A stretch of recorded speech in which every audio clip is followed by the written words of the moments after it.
So here we are on Friday morning again. So we're going to pay a visit to the border region and the silver fox of the border region, Pat McGart. Is that a Morning, Jude. compliment? Is that a compliment or Yeah. insult, Pat? Silver fox, yeah.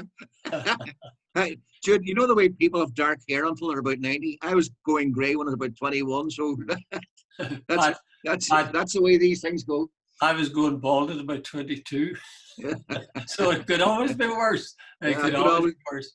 But Okay. Jude, you're actually coming to a place in the border counties where we're already on level 4, and look like there's talk already this morning we could be heading to level 5 of NEFIT, which is the National Public Health Emergency Team, get their way. Well, that was what was recommended, wasn't it, by the NEFIT? And Leo and Micheál made much play, especially Leo, of saying, you know, we have to make up our own minds, and the NEFIT were too hasty with this and so on. And, you know, what's going to happen is, I think that they'll work up to level 5 for everybody, and they'll have to do the thing that they were told to do, and they'll do it 2 weeks, 3 weeks too bloody late. Well, Tony Holohan, as I think it was yesterday, I don't know if he quite used the expression, but he basically said it's out of control. Yeah, that's right. That's right. I saw that. I saw that article today. Anyway, let's zero in on the first of our 3 items for today, which is linked to the thing we're talking about. And that is that the government in the South, and to be honest with you, I don't know what the score is in the North, but the government in the South is talking about limiting off licenses hours. You're across that, Pat. Do you want to tell us about it? Yeah. No, I had a friend on yesterday evening. He said he's over 60. He says he's overweight. And he says he's at the high-risk category. But he says he goes in early in the mornings to do his shopping. He looks after the shopping for the family. And he says in the South, he goes in early. But he says he goes in at 8 o'clock or something, or 7:30 when the supermarket's open to buy the goods. But he can't buy any. If he wants to, if it's, say it's Thursday or Friday and he wants to get in a bottle of wine or something for the weekend, he has to go back at 10:30 because that's the licensing laws. But he says, right. He says, that's putting me in. He said, I get early to avoid crowds. But he said, they have to go back if I want. And he says, that's the first.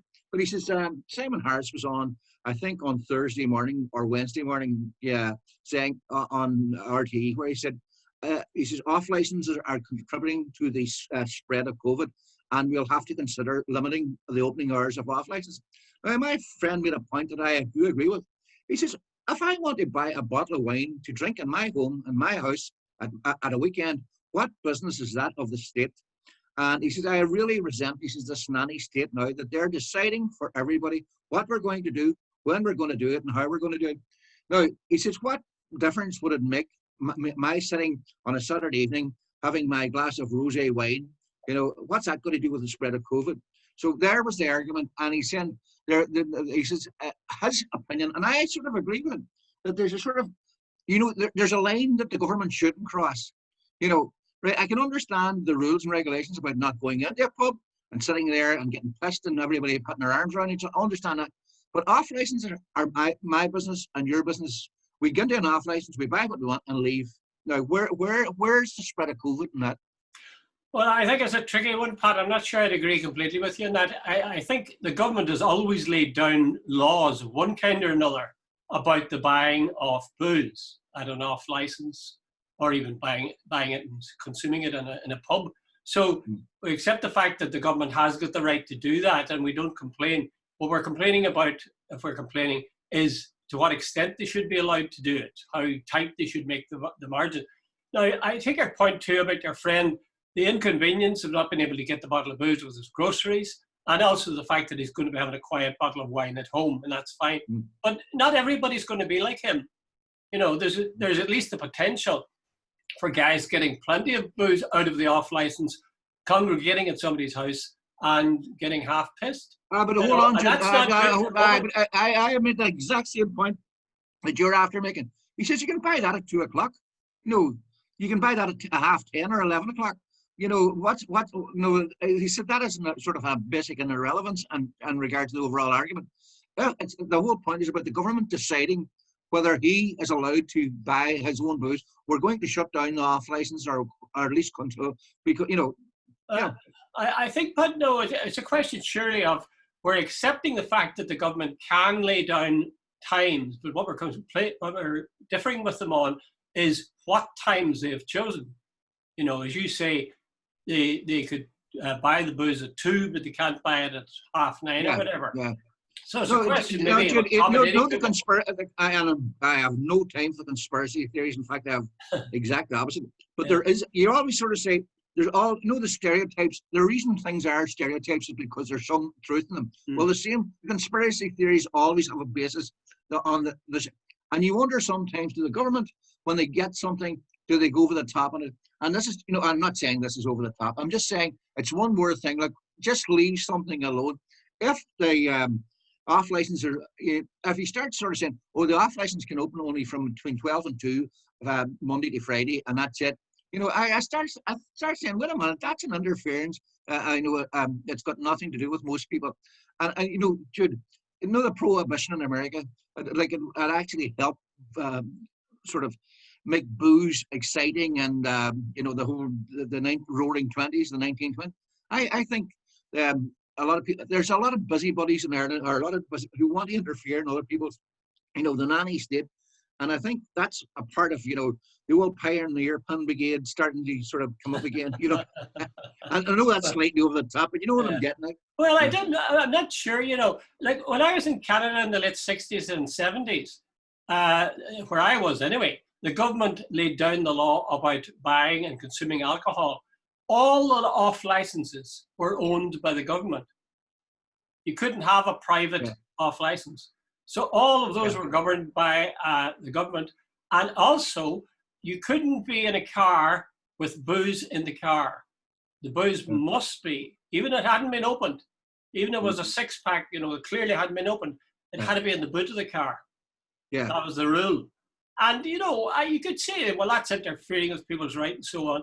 But you get very quickly to the stage where you're saying the same thing about seatbelts, I think there are some rules that the government put in place that we irk at for a little while, but maybe they make a lot of sense in the end. The fact of the matter is, Pat, booze is a drug, and people do stuff when they're under the influence of it, which they wouldn't do under normal circumstances. And since we're in such a bloody pandemic situation where it's damn near out of control, then it would seem to me that any measure that might play safe would be almost certainly tolerated or even welcomed. Yeah, and that's where sort of me and you might diverge. I sort of do. I was thinking about it, and I sort of half agreed with my friend when I thought about it. The old Irish busybodies interfering in other people's lives.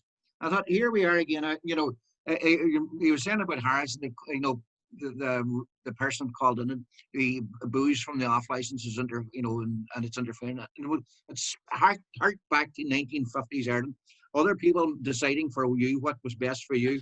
Now, I can understand the pubs. That makes total sense to me because people are.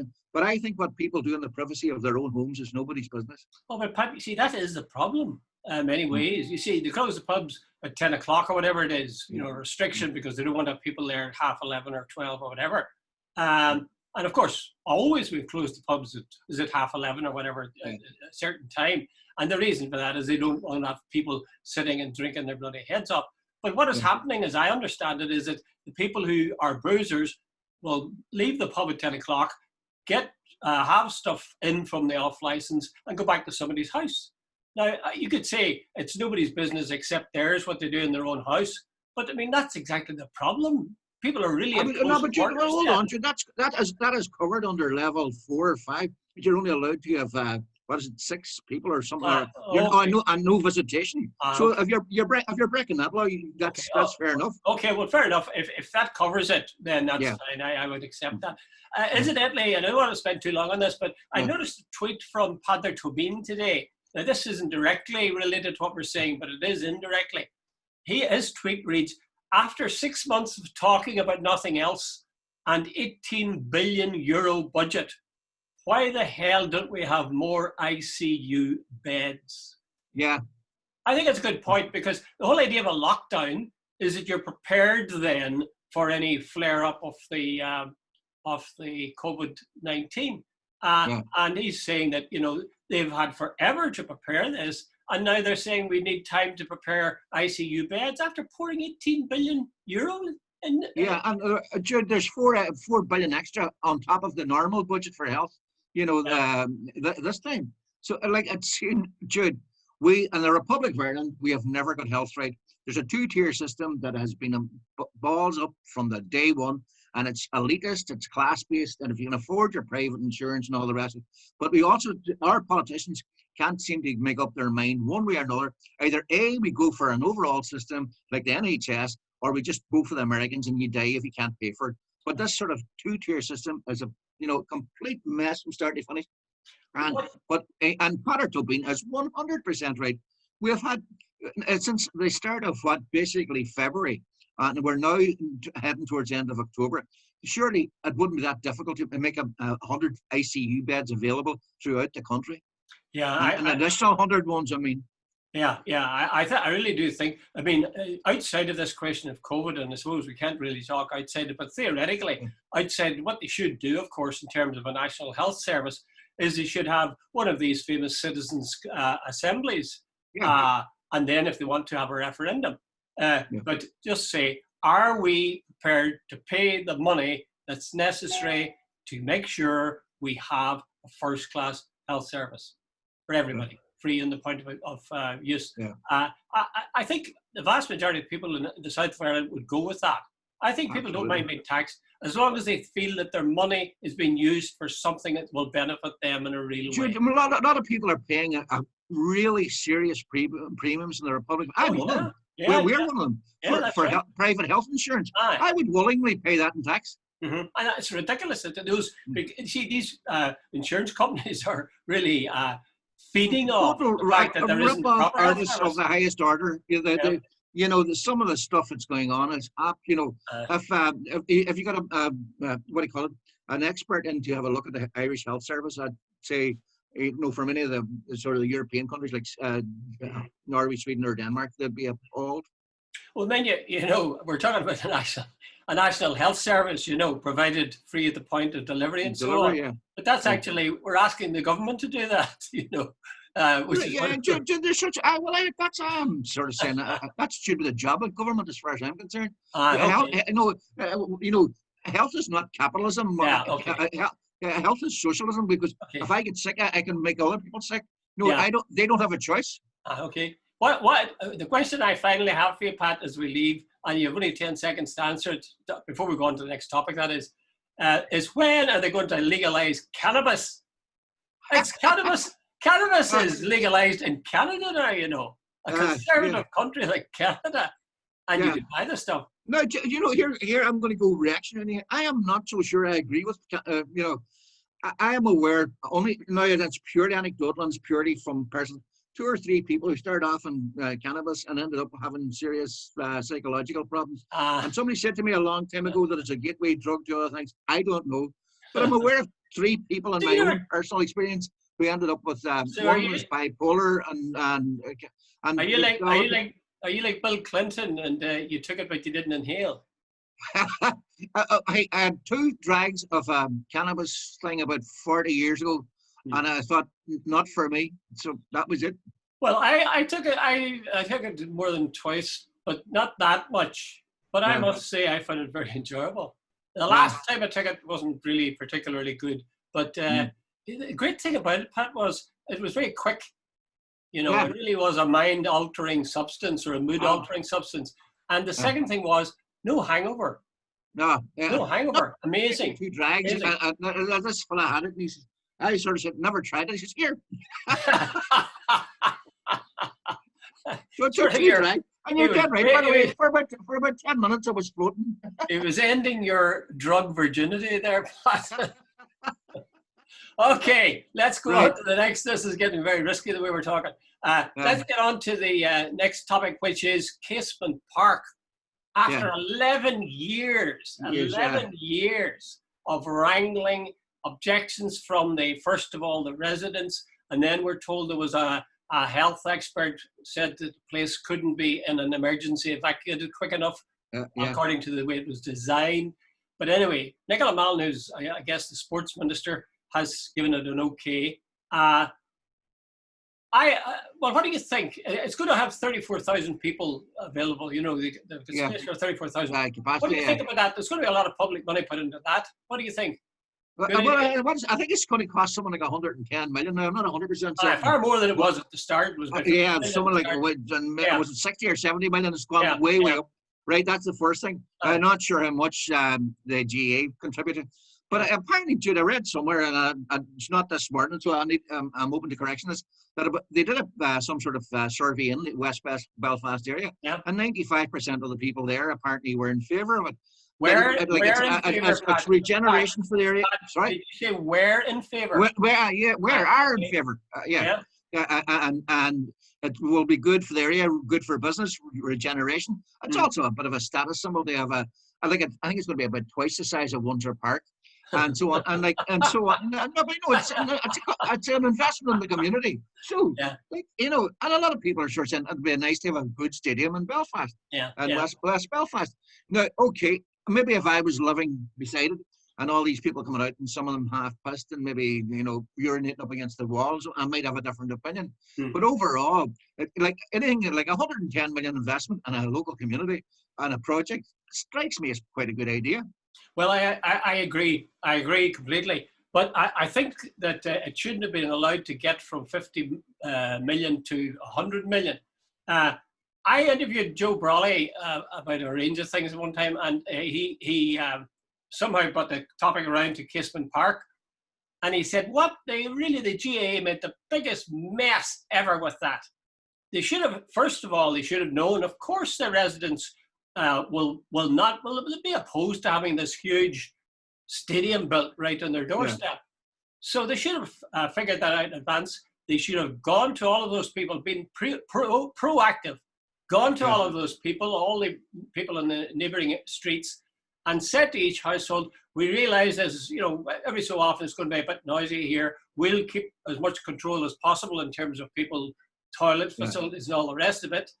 And obviously it's going to inconvenience you a little bit. We're not going to have football games every weekend, but you'll have some inconvenience. So here's 50k.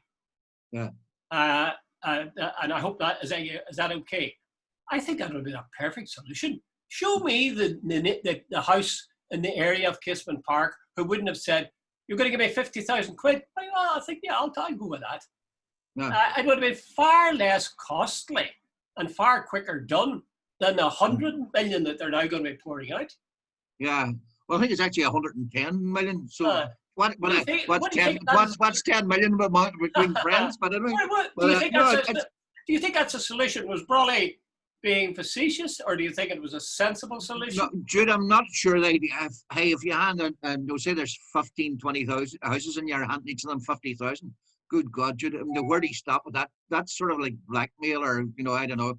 It's like slush money, or I'm not sure that's a great precedent. Once you start, then the next project, you can imagine there's going to be a sort of a hold up until people get paid off. So I'm not sure that's a road I would want to go down. Well, I think if they put it to the people in the GAA in the first place and said to them, look, we're planning to do this, and we're going to have a strict, anybody within 100 yards or whatever it is of the stadium.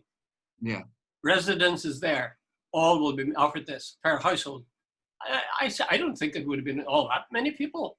It would be a fair amount, but it certainly would be a lower bill to pay than the 50 million they're having to pay extra now.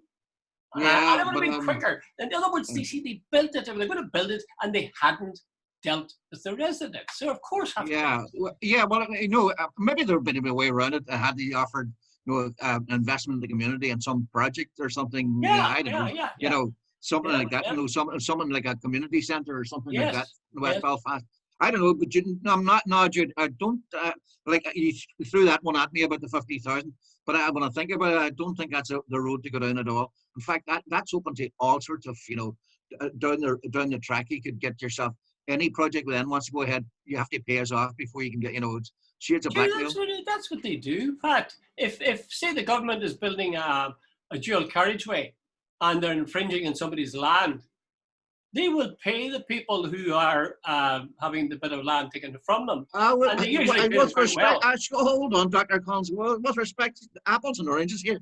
if they're going to take a bit of land from the bottom of my road and I own the land, it's called compulsory purchase order, and they pay me for it. They don't give me 50,000 for nothing. But I'm not with you, Pat. What do you mean? Well, you know, in Belfast, if I'm walking past the street and I'm annoying somebody, oh, here's 50,000. Like, you know, that's one thing. But if they're actually taking a bit of my land, like I have a garden in front of this house, and they take it, and they can give me a market value on that. You know, you're not comparing like with like, and stop looking so letting on you're confused. You're not. With all respect, Mr. McGard, I think I'm dead on. I'm comparing apples with apples. In both cases, you have an inconvenience of some kind to people where they live or no, the land you're that not, they no, own. no, no. One case they're taking something physical from me. The other one is I don't like the fact that people are going past my front door. No. I think they're taking, all right, in one case they're taking land from them. In the other case, they're taking proper nebulous, kind of, ephemeral, the right word something. for it, the environment. Yeah. You know, Yeah. the sound environment around them, and I suppose the physical. No, hold on, Jude. What you're saying is somebody going past maybe once a fortnight or once every 3 weeks to go to a match for a couple of hours on a Sunday is worth 50,000, and that's it for an inconvenience. Yeah, that's right. Yeah, 50,000. Well, it's not one. It's not one match. It's going to be forever. Yeah, but it's you know, maybe what, 10 a year. Yeah. No, look, I'm saying give the residents 50,000 each. I mean, each household, right? Yeah. As compensation for whatever inconvenience over the years they will suffer with crowds coming to the games in Casement Park. I'm also saying that when government builds a dual carriageway and slice a bit of land off somebody, they will recompense them for it. Likewise, if they actually build a dual carriageway, and I know this for a fact, if they build a dual carriageway and somebody suddenly finds themselves faced with that, certainly if they take a little bit off their front garden, but if they suddenly find themselves overlooking a busy dual carriageway, they will compensate them. They will buy the house at a price, higher than they otherwise would get it. And in other words, they will make it possible for those people to leave that house and buy another one and live in it in favourable terms. I'm going to come back to this one. You're not comparing apples with apples. You're comparing apples with oranges. Okay. You know full well you're doing that. You're just making an argument here. The fact that I don't agree with you doesn't mean I'm wrong, Pat. Okay. Seriously. I think, with the greatest respect, and the more I think about it, that sounds like the mafia. Here's 50,000, take it. But that's governments compensate people all the time. No, wait a minute. They compensate you when you take something from you. Inconvenience is not taking something from you. Oh, Jesus, it's taking your convenience from you. Okay, move on before we come to blows. Move on before we come to blows. Right. The last one is something that's dear to your heart, Pat, I know, and it is this whole question of confessions. Now, I think you're thinking of a TV program that was on during the week, are you? Yeah, exactly. Okay. I know, Jude. I watched the program on Monday night, and what actually struck me, I can't remember the name of the priest. He opened this confessional box, and there were all these brushes and mops and stuff. He says, that's. And when I think back to the confessional box of my youth, it was unbelievable. We spent, good Catholic wee-boys, we spent, a best part of a year preparing for our first Holy Communion. And we were frightened that the bishop actually sort of slapped you in the face type thing. Maybe that was confirmation, I'm not sure. That was confirmation, yeah. All the stuff, and you had to learn all these Catholic, and the priest came in beforehand, and you read it off by rote, and it was such a integral, fundamental part of our youth, in our school, and it was every day for about 2-3 months before first Holy Communion we spent learning and all the rest of it. And now to see, the priest says it used to be, and I remember as a young fella, there'd be 2 or 3 rows waiting one after the other to go to Holy Communion. You were going over and back, it's like a line at an airport. To confession, you mean? You go to confession, I'd go to confession. Now, apparently, he says it's only old people, and there might be 2 or 3 on a Saturday afternoon or Saturday morning, whatever it is, and so on. And like most people I know, Jude, haven't been in confession in years. Are these people who are Catholics? Yep. Yeah. Oh, practicing Catholics? Well, what's If your you weren't definition of practicing Catholics, practicing? you wouldn't expect them to be going to confession anyway, would you? Well, we're living in an era of Catholicism, aren't we? Yeah, I You guess. know. Yeah. But anyway, what's your opinion of it, by My, the way, my, Dr. my view Holmes? of it is that it has provided some of the greatest short stories that have been written by Irish Frank writers. O'Connor. Frank O'Connor and Brian Friel have both written superb short stories about guy having his first confession. Yeah. The second thing I would say is that in the States, if you watch a Woody Allen movie, you'll see it. You know, in the States, there are any number of people, and in Ireland now too, there are any number of people who pay out good money every week or every fortnight to go to see a therapist. Yeah. Talk to them about their troubles and what things are bothering them and so on. Talking therapy. So the central notion of confession was a very good idea, I think, psychologically. And I'm sure you must remember, Pat, you were just as big a sinner as I was. When you came out having told your sins, the feeling you had was so good. Yeah. It counterbalanced the fear and dread that you had going in. Of course, we're all talking about only one thing here, and that's sex. In matters of sex, that was the only sin, and you were sure you were going to burn in hell if you didn't get into confession. So you were terrified and ashamed and embarrassed. What word will I use for this thing? Trepidation is the word, I think. Oh, absolute mortifying terror. And then the wonderful freedom there was, that sense of being, you could almost float on the air walking down the aisle after you had been to confession. So the central psychological notion was a very good idea. But because of the way it was used and because of the things that were, well, the thing that was highlighted, sex, you know, it's lost its importance for people.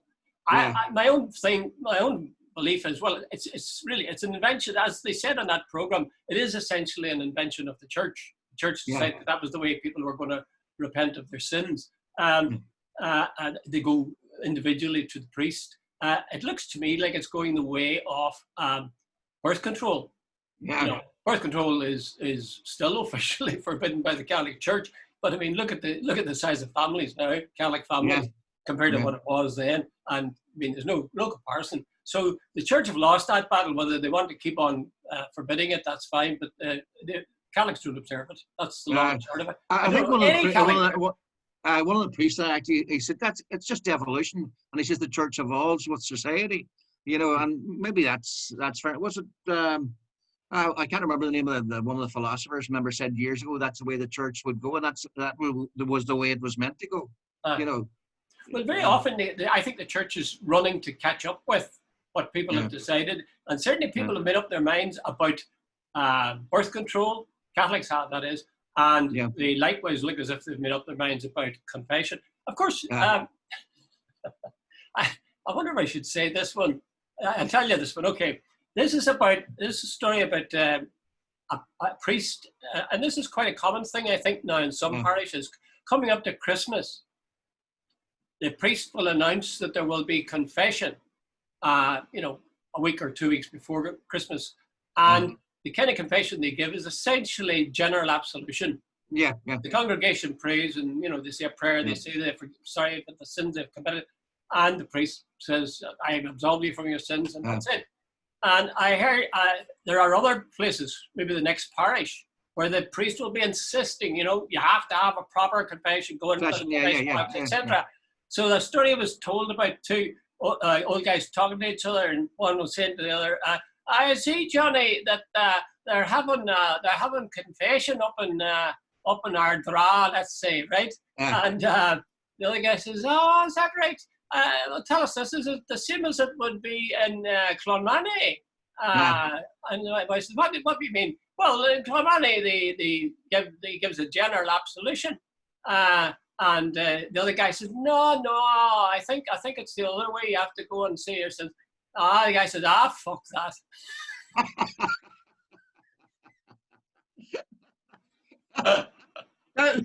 That strikes me as a very sort of Donegal way of looking at things. It's a good one, isn't it? I think that's the way to go. But I almost regret it, you know, because there should be a way of doing it. I mean, I thought that was a very good TV program. These guys were talking about the love of God as distinct from God the Punisher, which we all knew. And if that's the case, then people are forking out money for these bloody therapists. Why don't they integrate with their religion? I think Jude, you summed it up actually very, very well there. I really genuinely, because I remember exactly the point, and I actually nearly had forgotten it. You know that feeling you got afterwards when you come out? You know, right, that's me and God, we're on a clean sheet again. You know, I'd nearly forgotten that feeling of years and years ago. But you're dead right. There was that sort of feeling, you know, beforehand. Oh God, here we're going to go. And depending on the priest too, some of them are very nice, and some, you know, the old hell and fire and brimstone guys. And you know, and you're dead right as well. There was a total complete sort of focusing on the whole thing about sex and all the rest. As Bishop Daly said, there was one of the faults he found. There was an obsession with the whole sins of the flesh, as he called it, and yet you could nearly do anything else, and it was all right. But you know, no, that was the Irish Catholic Church and so on. But there was, and you're dead right, there was a lot of good parts of about the confession, which unfortunately it is nearly a question of throwing out the baby with the bathwater. Oh, definitely. I'll tell you another thing too. You know, what confession, as far as I know now, I'm not an expert, but as far as I know, what confession is supposed to be is you're going to your spiritual director, so to speak. And you know, you talk to him about your spiritual problems, your sins, and he talks to you about, you know, what you might do, and you know, you talk it out. That seems to be honest with you, I think there's a huge market for that. I think all of us have problems in our life, or problems with other people, or things that are irking us, or things where we wish we hadn't done. And you'd really like to be able to talk to somebody who would be open and wouldn't be going around blabbing it and stuff. So there really is a terrific market for that. And yet the Catholic Church is going to, as you say, probably they'll throw out the baby with the bathwater, because this present system isn't working and people aren't coming to it. They don't seem to have the imagination to put something else in its place.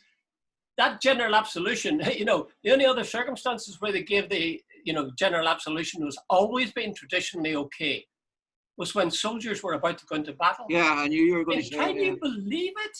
The Catholic Church is going up and down, and sprinkling holy water over these guys who are armed to the teeth and about to kill their fellow man. And they say, God bless you, my son. You know? Come on.